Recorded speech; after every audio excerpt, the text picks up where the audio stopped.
So hello, I am Jessica Webb at the Center for Research and Education on Violence Against Women and Children at Western University. On behalf of the Knowledge Hub team, welcome to the Knowledge Hub Presents. The Knowledge Hub Presents series features information on trauma and violence-informed research and practice developed by members of the trauma-informed community of practice in their work related to preventing and addressing family violence. We acknowledge that Western University is located on the traditional lands of the Anishinaabeg, the Haudenosaunee, the Lenapehoik, and the Attawadarun peoples, on lands connected with the London Township and Sombra Treaties of 1796 and the Dish with One Spoon Covenant Wampum. With this, we respect the long-standing relationships that Indigenous nations have to this land, as they are the original caretakers. We acknowledge historical and ongoing injustices that Indigenous peoples, First Nations, Métis, and Inuit people endure in Canada.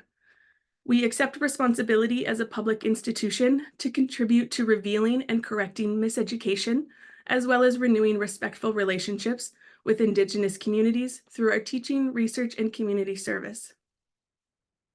Given that the Knowledge Hub is grounded in trauma and violence-informed health promotion, we also acknowledge the intergenerational trauma and resiliency that has resulted from the colonial agenda and the genocidal projects of residential schools, day schools, Indian hospitals, and both the 60s and Millennium Scoops. We commit to centering these experiences as we continue to do this work. We are happy today to be joined by Lianne Lee. Lianne holds a master's degree in educational research and a bachelor's degrees in education, economics and society, and English. Since 2006, she has led a broad range of community programs and system changes initiatives that seek to enhance the well-being of children and youth from diverse backgrounds. Included is frontline work in after-school community programs and managing undergraduate programs and research projects at the Workland School of Education's Youth Leadership Center. In addition to directing the Alberta Healthy Youth Relationship Strategy at SHIFT, the project to end domestic violence, Lianne has helped lead the design of a provincial primary prevention framework for Alberta to guide policies and practices that stop violence before it starts. Lianne currently leads the ConnectED Parents project at SHIFT, which she will be presenting on today. And with that, I happily turn it over to you, Lianne. Thanks so much for being here. Wonderful. Thanks so much for the lovely introduction and everybody for joining today. I am just going to pull up my presentation here quickly.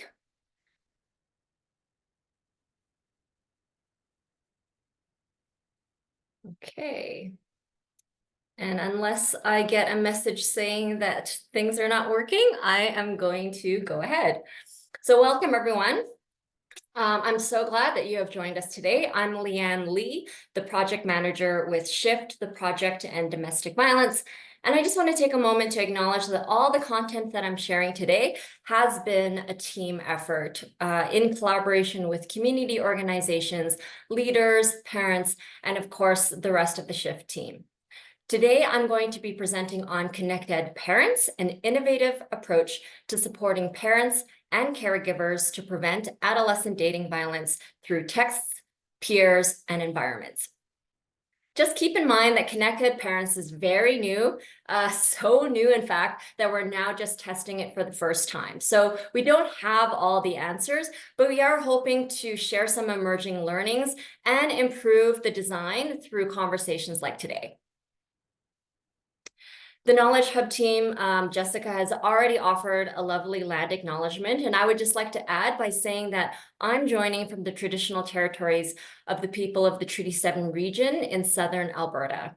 The city of Calgary is also home to the Métis Nation of Alberta, Districts 5 and 6, and I just want to acknowledge that all nations, Indigenous and non, who live, work, and play on this land and who honor and celebrate this territory. I'd also like to recognize our past and current funders who have invested in the design, implementation, and evaluation of ConnectED Parents. I'll keep this part short, but I think it's important to share a bit about SHIFT. We're located in the Faculty of Social Work at the University of Calgary, and as you can see from the slide, we sit at the intersection of research, government, and community because we think that's the sweet spot for social change. SHIFT is a primary prevention initiative, which means we focus on stopping violence before it starts.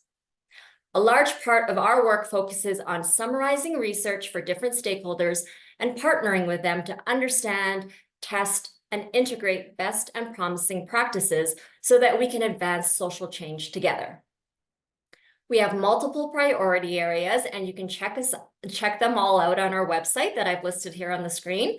But today we're going to zoom in on our priority of supporting youth to promote healthy youth relationships. And we focus on youth because healthy relationship behaviors in adolescents are key to preventing adolescent dating violence, and that ultimately contributes to the prevention of adult domestic violence. I know that all of you are probably familiar with adolescent dating violence, or ADV, but just so that we're on the same page, this is the definition that we're using in our project. Adolescent dating violence is aggressive, threatening, and/or manipulative behavior occurring in adolescent romantic and sexual relationships. And of course, we know that ADV is a serious issue with many negative consequences and impacts. But the one I'll highlight today is that dating violence experienced during adolescence significantly increases the odds of future victimization by a romantic partner, which is why it's so important for us to prevent ADV. And that's been the focus of SHIFT's work since 2010. Through our experience scaling up healthy youth relationships programs across Alberta and spending years digging into the research in this area, we learned that first, parents are generally not talking to their teens about ADV prevention. Second, that traditional prevention programs aren't reaching nearly as many parents as we'd like. And third, prevention is often not top of mind for parents. They look for support when they're in crisis often.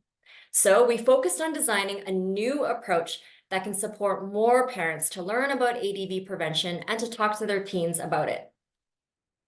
ConnectED parents drew on heavily on the behavioral drivers model, which amalgamates about 25 different behavior change theories to inform practical work on social issues.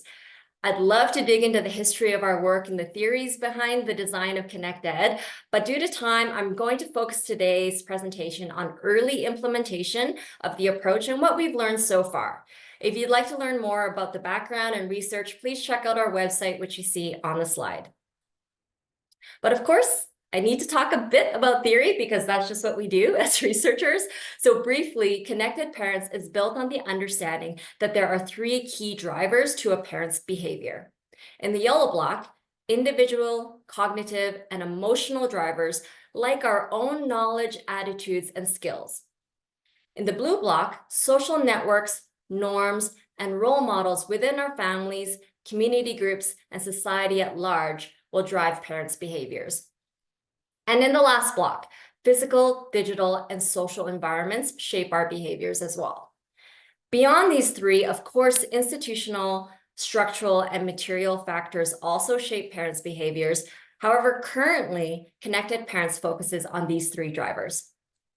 So with that in mind, ConnectED Parents uses a three-part approach to support parents and caregivers to learn about ADV prevention and to teach their children about it. In the yellow box, you can see we were focusing on individual drivers by developing parents' own knowledge about ADV prevention and building their skills to promote healthy youth relationships with their teens. And we're using a really cool text messaging approach that I'll talk a little bit more about because we think that that's going to help address some of the challenges of 21st century parenting, including things like lack of time and just helping to lighten the cognitive load so that they can absorb information in bite sizes. In the blue box, you can see that we're focusing on social drivers by going to the places where parents already go and then training parent leaders in these settings to offer peer support. And we're focusing on trusted leaders in parents' social networks because we know that they can help to shift social norms and to support parents to talk to their teens about relationships. And in the last box, you can see that we're focusing on environmental drivers by training community leaders and service staff in these same places to cultivate equitable, inclusive, and respectful environments. And when parents are in these healthy environments, they receive a consistent stream of signals that reinforce healthy relationship behaviors. So together, community leaders, parent leaders, and parents themselves are creating a culture of healthy youth relationships through their social environments, through peer support, and through learning new skills and practicing new behaviors through our text messaging approach. And ultimately, our hope is that with parents that have more of these competencies and skills, they're teaching and passing them along to their children. Children apply those skills and have healthier dating relationships. Now, let's talk about the connected parents approach. What does it look like in the real world, and how are we implementing it right now? First, the approach involves going and partnering with a setting where parents naturally go. Connected Parents is designed to go to the places where parents already go, like faith settings, workplaces, interest-based groups, informal parent groups, extracurricular settings, and online spaces. And we're leveraging existing relationships in these settings because, like I mentioned earlier, we know that social networks influence how we think and what we do. Second, we train leaders in the setting to design healthy social environments. And by leaders, we mean the person that generally has positional power in a setting and who is responsible for overseeing or moderating that setting. Think about coordinators or online group moderators. Those are the kind of community leaders that we're talking about. And we're focusing on these leaders because they set the tone for the setting. Why work with leaders to create healthy social environments, and how is this linked to engaging parents to ADV prevention? Well, I'd like you to just take a second and think about a toxic work environment that you may have worked at in some point. Maybe people seemed stressed or overworked. People didn't seem to get along. Leadership didn't seem like they were doing much about it. And these daily stressors can spill into our personal lives, affecting our own well-being and how we parent. As parents, it's not easy to teach our kids about healthy relationships if we ourselves aren't experiencing it with our peers and in the places where we go on a day in, day out basis. So now let's flip that script and imagine a vibrant, healthy social space. When parents' everyday spaces are supportive, respectful, inclusive, this nudges parents to learn and talk about healthy relationships with their children as well. So what do we mean by healthy social environments? Based on our research, we identified 6 dimensions of a healthy social environment. As you can see on the screen, healthy social environments are relationships focused. They offer support for personal development, are co-created and flexible, and they're hope-oriented. They also promote justice, equity, and dignity, and they are psychologically and physically safe. We don't have time today to dig into each of these dimensions more, but for now, I think the important key takeaway is that we believe we need to actively attend to these 6 dimensions if we want to create a healthy social environment in the places where parents go. And in turn, parents are more likely to reflect these same healthy dimensions in their own lives and with their children, including talking and modeling healthy relationship behaviors. In Connected Parents, we train community leaders to cultivate these dimensions using a variety of different policies, practices, and changes in the infrastructure. And here's a summary of our community leader learning journey, which consists of 5 training sessions. In session 1, that you can see from the bottom left-hand corner of the screen, we help community leaders understand ADV and their role in promoting healthy relationships. In session 2, we build their skills to create healthy social environments. In session 3, we work with them to assess and surface their social environment with parents. Next, we work with them to use the assessments to make a plan to create a healthier social environment. And we ask community leaders to start implementing their plans so that they come back in the last session, session 5, and reflect on some of their early implementation, and then we can work with them to problem solve. A key point across all of our training sessions is that the 6 dimensions of a healthy social environment don't just happen on their own. We actually need to design and carefully cultivate them. The third step in the Connected Parents approach is to work with those community leaders that we've just trained up and to identify and train parent leaders in the setting to support other parents. And these parent leaders often don't have the positional power, but they are the people that other parents in the setting go to for advice or support. So we identify parent leaders through a peer nomination process, which means that all parents in the setting identify who they go to for advice and support on things like parenting, well-being, or even just personal interests. And parent leaders in the Connected Parents Project provide other parents with different types of support. For example, emotional support, because sometimes parents just need to hear from another parent that parenting is super hard. I actually just heard that a couple of days ago in my Taekwondo class, and it meant a lot to me to hear that. Informational support, because sometimes parents have the wrong information, but correction is easier to hear from someone they know and respect. And socialization, because we know that we tend to mirror healthy relationship behaviors if those around us are modeling it. So we know that getting these kinds of supports from a trusted friend or a respected leader can be an effective approach for engaging parents in ADV prevention. And this is especially the case with equity-deserving groups, according to the research that we see. And here's the parent leader learning journey that happens over 3 sessions. So in session 1, we focus on helping parent leaders understand ADV and their role. In session 2, we work with parent leaders to explore how their social location impacts their own parenting and subsequently how that might impact their approach to being a peer leader. We also focus on building their skills to be a peer leader, and we primarily focus on motivational interviewing skills. And in session 3, we practice their peer support skills, and we talk through potentially challenging situations and boundaries. The fourth step of ConnectED is to work with community leaders and parent leaders that we've trained to now implement everything they've learned. So what this means is that the community leaders fully implement the plans that they developed for creating a healthier social environment. And then parent leaders now start reaching out to the parents that they've been matched with and offer monthly check-ins. And those check-ins can happen on the text, email, phone call, Facebook, in person.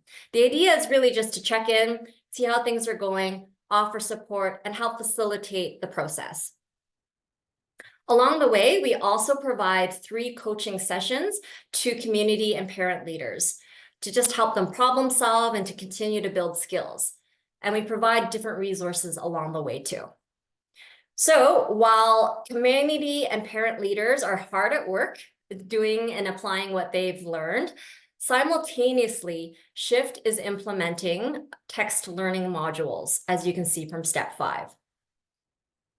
We know that text messaging is a virtual setting where parents are already going every day throughout the day. I know that I'm fairly connected to my phone, so we are meeting them there.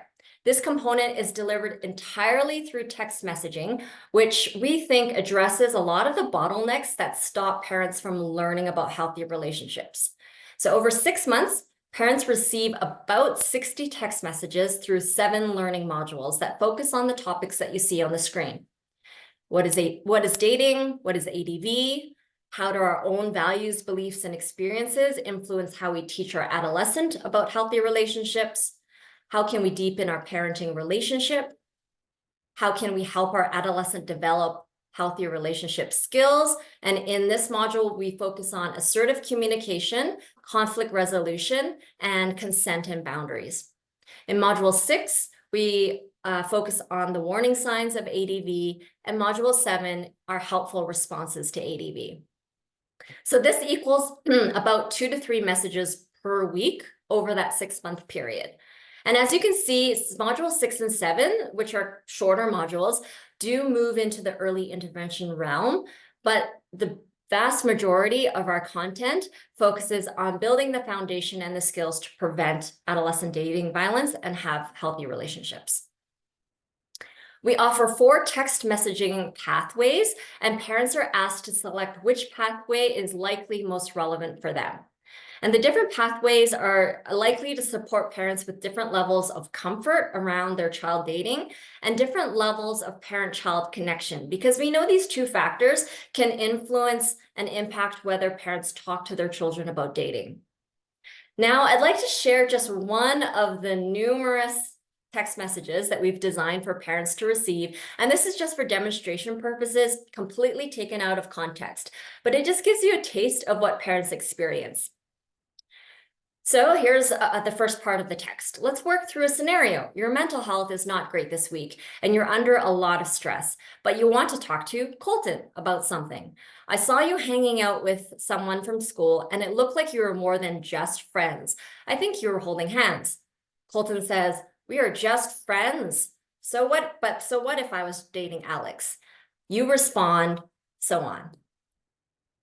And then the next text continues with that conversation, a little bit of back and forth with the parent and the child.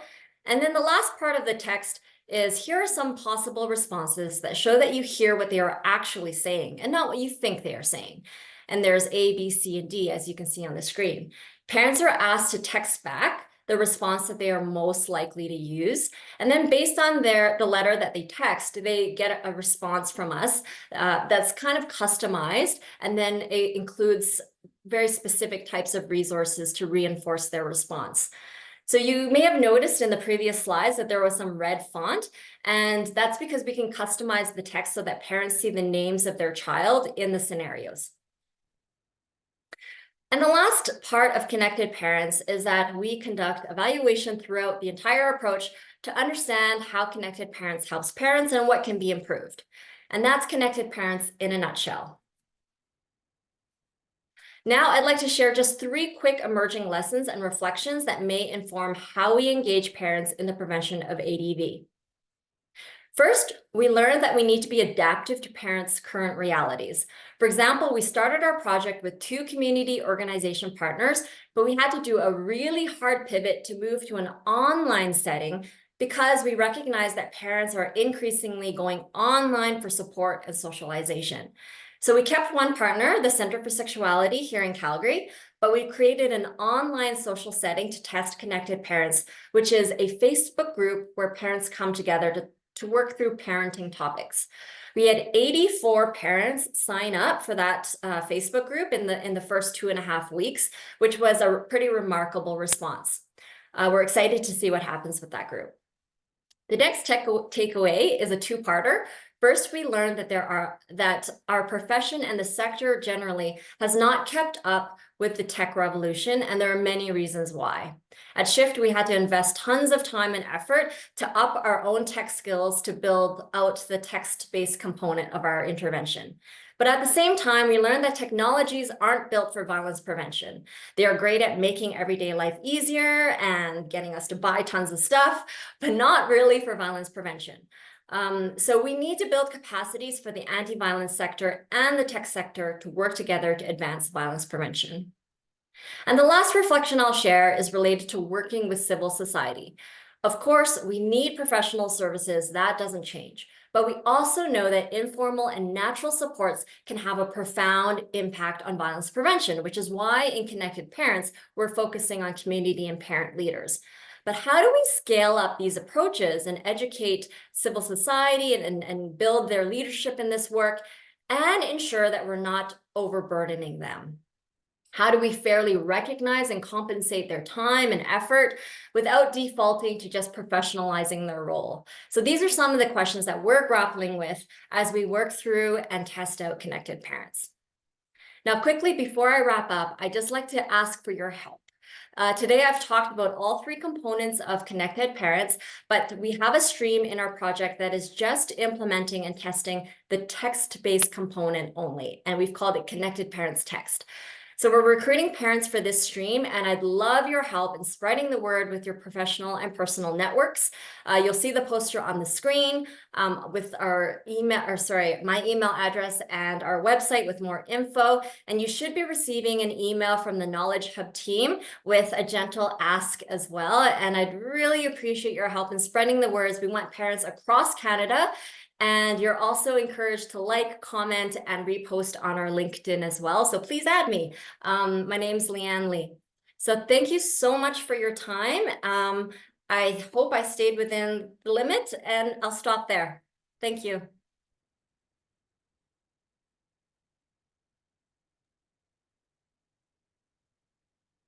That was so great. Thanks so much, Lianne. So I'd like to introduce my colleague, Annalie Stratman. We're going to help moderate this Q&A. So if you have any questions for Lianne, please pop them in the Q&A box now. We have a couple. Do you want to start, Annalie? Sure. So one person is asking, well, actually, we have tons of questions about how they're going to get trained, where do they sign up? And so I think that some of those are answered in your last piece there, but it doesn't hurt to reiterate that. But one question is, you mentioned that adolescent dating violence is a significant predictor of adult victimization. Has it been established that it's also true for adult perpetration? Great question. I don't think that the research is there yet on that. Dr. Dayanara Exner-Cortens, which I know, most of you know who she is, has established what the victimization end of things. I don't think that the research is there to be able to substantively say around perpetration. I could be wrong though, so if anyone out there has seen some more recent research, please correct me and challenge me on that, and please share the research with me.